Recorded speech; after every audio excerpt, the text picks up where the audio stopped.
Minister Freeland, you've offered an apology before to women who have been or experienced harassment in the Canadian military. So I'd like to ask you now, do you believe it was appropriate for the head of the Navy and the Vice Chief of the Defense Staff to go golfing with General Jonathan Vance while he remains under military police investigation? And do you believe, given what we've seen here, that senior leaders in the Canadian military really do believe that they are untouchable?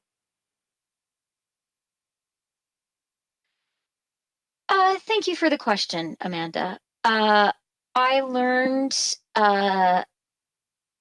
about this over the weekend, as did the rest of our government. I was very disappointed, very surprised. I think this showed very poor judgment. And I absolutely understand and sympathize with the sentiment that men and women, but maybe especially women, serving in the Canadian Armed Forces having seen this, and the concerns that it causes them to have about the possibility of real fairness for them. Let me be clear with Canadians, and maybe particularly Canadian women. There needs to be a real change in culture in the Canadian Armed Forces. It is totally unacceptable for anyone, for any Canadian woman, let me say specifically Canadian men too, but Canadian women who serve our country in uniform must not be subject to sexual harassment, to any kind of sexual abuse at work.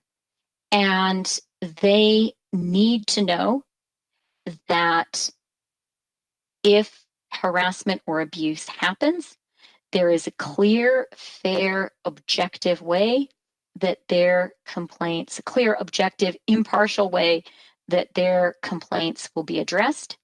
Our government is acting on this. There is money in the budget, which we're talking about today, which we want to have passed to fund further work on the creation of a system to protect and support the Canadian women of the armed forces against sexual harassment. And to follow up on that, are you concerned that the military's insistence that it can credibly investigate sexual misconduct is now tarnished, given that the head of the Navy issued an apology that also simultaneously described his decision to go golfing with Vance as, quote, a public display of support? Because I can tell you, we've heard repeatedly over the last 24 hours from women and men in the military who were left gutted by this and say, this is the old boys club in action. Do you share that view? I've said, Amanda, that I was surprised and disappointed by this. It shows very poor judgment and sends entirely the wrong message to the whole country. First and foremost, people who serve in the Canadian Armed Forces. And I just want to say directly to the people who serve in the Canadian Armed Forces, our government knows there needs to be a big change in culture.